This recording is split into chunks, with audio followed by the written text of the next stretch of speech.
Hello students, biology.com में आप सबका स्वागत है।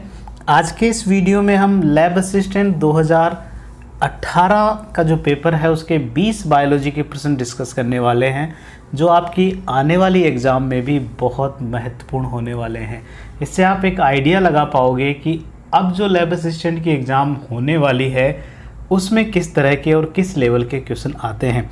तो इसके लिए बहुत ज़रूरी है कि आप पिछले जो पेपर है 2018 और 2016 के जो पेपर जो लैब असिस्टेंट के लगे हैं उन्हें आप समझें, उनके क्वेश्चंस का जो स्टैंडर्ड है, लेवल जो है वो समझें। चलिए तो हम डिस्कस करते हैं आज 20 प्रश्नों को। अगले वीडियो में अगले 20 प्रश्न हम डिस्कस करने वाले हैं। पहला प्रश्न है, ओजोन दिवस मनाया जाता है। इसके ऑप्शन है 16 सितंबर, 16 जनवरी, 16 दिसंबर और 16 जून।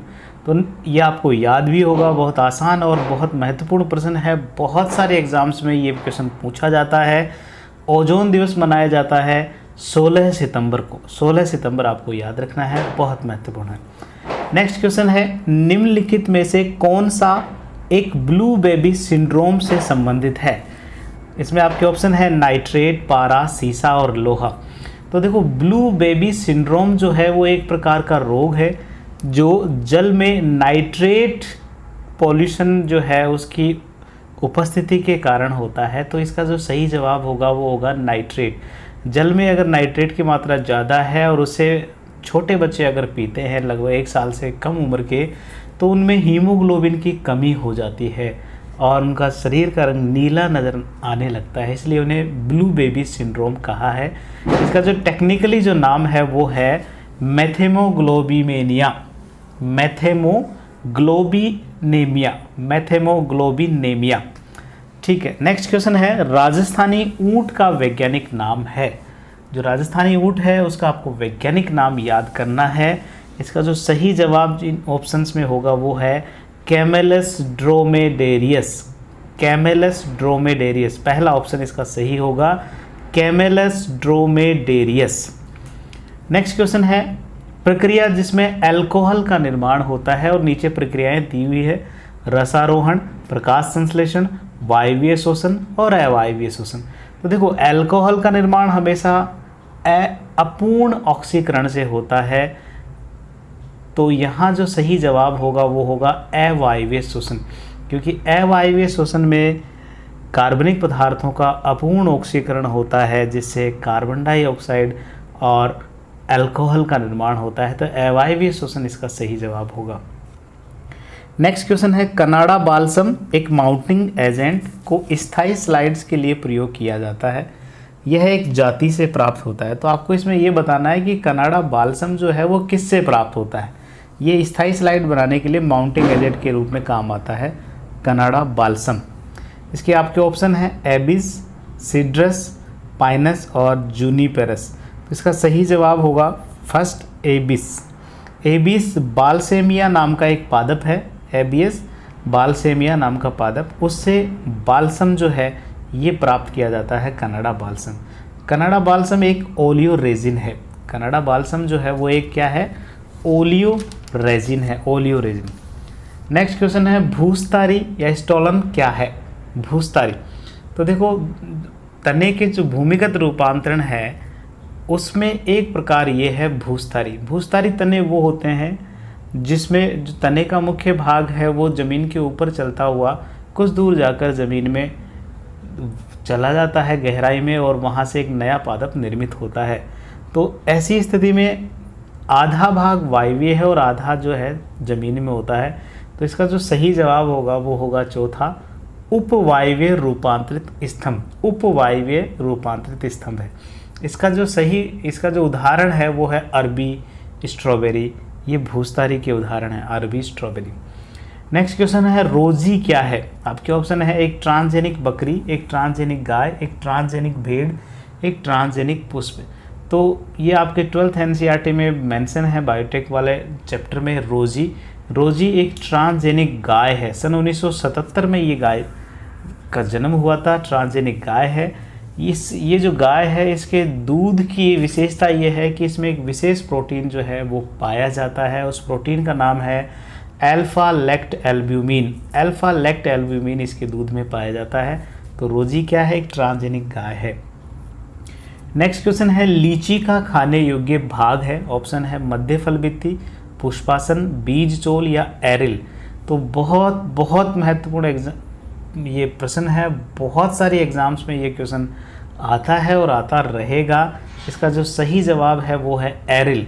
लीची का खाने वाला जो भाग है, खाद्य जो भाग है जिसे खाया जाता है, वो भाग है एरिल। एरिल लीची का खाने वाला भाग है। नेक्स्ट क्वेश्चन है गेहूं में 100 परागकण प्राप्त करने हेतु कितने न्यूनतम अर्धसूत्री विभाजनों की आवश्यकता होगी। तो देखो, एक परागकण, एक जो पराग मात्र कोशिका होती है वो एक अर्धसूत्री विभाजन करती है और उससे 4 परागकण बनते हैं। तो सीधा सा है इसका जो जवाब होगा वो होगा 25 अर्धसूत्री विभाजन। एक अर्धसूत्री विभाजन से 4 परागकण बनते हैं, तो 25 अर्धसूत्री विभाजन से 100 परागकण बन जाएंगे। तो इसका सही जवाब होगा 25। नेक्स्ट है पूर्ण शक्तता शब्द किसने प्रतिपादित किया। पूर्ण शक्तता इंग्लिश में कहते हैं इसे टोटिपोटेंसी। ये शब्द किसने दिया, आपके ऑप्शन है मॉर्गन, स्वान, डार्विन या हैबरलैंड। इसका सही जवाब होगा चौथा, हैबरलैंड। पूर्ण शक्तता या टोटिपोटेंसी जो शब्द है ये हैबरलैंड ने दिया था। यहाँ आपको ये भी याद रखना है, हैबरलैंड बहुत बहुत महत्वपूर्ण वैज्ञानिक है, क्योंकि हैबरलैंड जो है इन्हें father of plant tissue culture कहा जाता है। Father of plant tissue culture, Haberlandt. Next question है साधारणतया मूसला मूल पाई जाती है। तो मूसला मूल या टैप रूट, जिसमें जो उसका मूलांकुर से निर्मित होने वाला जो प्राथमिक मूल भाग है वो सुरक्षित रहता है, उससे अन्य जड़ें निकलती है, द्वितीयक तृतीयक जड़ें, उसे मूसला मूल कहते हैं। और मूसला मूल ज़्यादातर जो है वो द्विबीजपत्री डाइकोट पादप जो है उनमें पाई जाती है। तो इसका सही जवाब होगा द्विबीजपत्री। नेक्स्ट क्वेश्चन है रोडोफाइसी का संचित उत्पाद है। इस तरह के क्वेश्चन सवाल में अधिकांशतः बनते रहते हैं कि कौन से सवाल में किस तरह का संचित उत्पाद पाया जाता है। रोडोफाइसी को लाल शैवाल कहते हैं, और लाल शैवालों का जो महत्वपूर्ण संचित उत्पाद होता है जिसे वो इकट्ठा करते हैं अपने शरीर में, वो होता है फ्लोरिडियन स्टार्च। इसका सही जवाब होगा फ्लोरिडियन स्टार्च। रोडोफाइसी या लाल शैवालों का जो संचित उत्पाद होता है वो होता है फ्लोरिडियन स्टार्च। साथ ही आपको ये भी याद रख लेना है, जो ज़्यादातर एक और इसी से संबंधित प्रश्न है जो पूछा जाता है, जो फियोफाइसी होते हैं, जो भूरे शैवाल होते हैं, फियोफाइसी या भूरे शैवाल, उनका संचित उत्पाद कौन सा है। तो उनका जो संचित उत्पाद है वो है मैनिटॉल और लेमिनेरिन। मैनिटॉल और लेमिनेरिन ये 2 महत्वपूर्ण संचित उत्पाद है फियोफाइसी या भूरे शैवाल के। नेक्स्ट क्वेश्चन है पॉलमेला अवस्था पाई जाती है। पॉलमेला अवस्था किस में पाई जाती है। आपके ऑप्शन है क्लेमाइडोमोनास, स्पायरोगायरा, एस्परजिलस और रिक्शिया। तो देखो, पालमेला स्टेज जो है वो ग्रीन एल्गी में पाई जाती है, हरे शैवालों का विशेष गुण है। विपरीत अवस्था में ये अवस्था पाई जाती है पॉलमेला। ये जनन की एक विधि है, ये पाई जाती है हरे शैवाल, और इसमें हरे शैवाल का जो है नाम है वो है क्लेमाइडोमोनास। ये हरे शैवालों में आता है, तो इसका पहला सही जवाब है क्लेमाइडोमोनास। नेक्स्ट है सेब व नाशपाती का खाने योग्य भाग है। एप्पल जो है उसका खाने वाला भाग कौन सा है। तो हम सब जानते हैं सेब और नाशपाती जो है वो आभासी फल है, क्योंकि इन फल का निर्माण अंडाशय से नहीं हुआ है। वास्तविक फल वो होते हैं जिनका निर्माण अंडाशय से होता है। सेब और नाशपाती का जो खाने वाला भाग है, जिसे हम फल कह रहे हैं, वास्तव में वो आभासी फल है, क्योंकि इनका निर्माण पुष्पासन से होता है। तो इसका सही जवाब होगा पुष्पासन, क्योंकि पुष्पासन ही हम खाते हैं सेब और नाशपाती का। नेक्स्ट क्वेश्चन है जैविक विविधताओं पर सम्मेलन हेतु प्रथम अर्थ समिट, पहला जो पृथ्वी सम्मेलन है वो कब हुआ था। तो फर्स्ट अर्थ समिट या पहला पृथ्वी सम्मेलन जो है वो रियो डी जेनेरियो में सन 1992 में ब्राज़ील में हुआ था। ब्राज़ील जो है वहाँ है रियो डी जेनेरियो, यहाँ सन 1992 में अर्थ समिट हुआ था सबसे पहला। नेक्स्ट क्वेश्चन है चाय का लाल किट रोग, चाय का लाल किट रेड रस्ट ऑफ टी किसके द्वारा होता है। तो देखो चाय में जो लाल कीट रोग होता है वो एक सिफेल्यूरोज नाम के हरे शैवाल से होता है।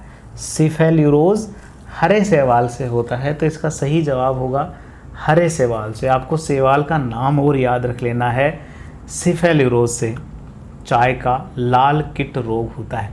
चाय का लाल कीट है लेकिन होता हरे शैवाल से, लाल कीट है लेकिन होता हरे शैवाल सिफेल्यूरोज से है, आपको ऐसे याद रखना है। नेक्स्ट क्वेश्चन है, ज्वार के फल को कहते हैं, ज्वार जो है उसके फल को क्या कहते हैं? तो ज्वार का जो फल है वो कैरियोप्सिस प्रकार का होता है। जितने भी अनाज होते हैं उनका जो फल होता है वो कैरियोप्सिस प्रकार का ही होता है।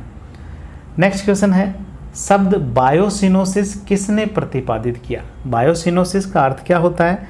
बायोसिनोसिस इकोलॉजिकल कम्युनिटीज़ जो होती है, जो पारिस्थितिकी समुदाय जो होते हैं, जो अपना बैलेंस बना के रख सकते हैं, उन्हें बायोसिनोसिस कहते हैं।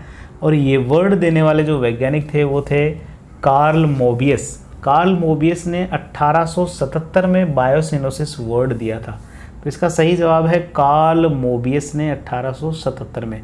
यहाँ एक शब्द जो शुरू में एक वैज्ञानिक का नाम और है टेंसले, ये भी बहुत बार पूछा जाता है, तो इकोसिस्टम शब्द जो है वो टेंसले ने दिया था, ये भी आप साथ के साथ याद रखें। टेंसले ने इकोसिस्टम शब्द दिया था, बायोसिनोसिस शब्द कार्ल मोबियस ने दिया। नेक्स्ट क्वेश्चन है, जिब्रेलिन को पृथक किया गया है। आपके ऑप्शन है शैवाल, कवक, जीवाणु और ब्रायोफाइट से। तो देखो जिब्रेलिन की खोज के पीछे की कहानी भी ऐसी है। जिब्रेलिन की खोज करने वाले जो एक जापानी वैज्ञानिक थे, नाम थे कुरुशोवा। कुरुशोवा नाम का एक जापानी वैज्ञानिक थे। इन्होंने धान में एक विशेष तरह का रोग देखा जिसे धान का बैकेन रोग या फुलिश सीडलिंग ऑफ राइस कहते हैं।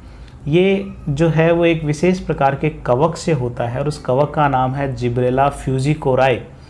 जिब्रेला फ्यूजिकोराई से ये रोग होता है। तो जिब्रेलिन को पृथक किया गया, तो किससे पृथक किया गया? इसे कवक से पृथक किया गया, इसलिए इसका सही जवाब होगा कवक। नेक्स्ट और सबसे आखिरी क्वेश्चन है 20वां प्रश्न, उपकरण जिसके द्वारा पेड़ के तने का व्यास मापा जाता है। पेड़ के तने का व्यास मापने वाला उपकरण यहाँ पूछा गया है। आपके ऑप्शन है रस कास्ट, अंतः कास्ट, टाइलोसिस और डेंड्रोग्राम। तो इसका सही जवाब होगा डेंड्रोग्राम। डेंड्रोग्राम जो है वो पेड़ के तने का जो व्यास है, उसकी कितना व्यास है उसे मापने का काम करता है डेंड्रोग्राम उपकरण।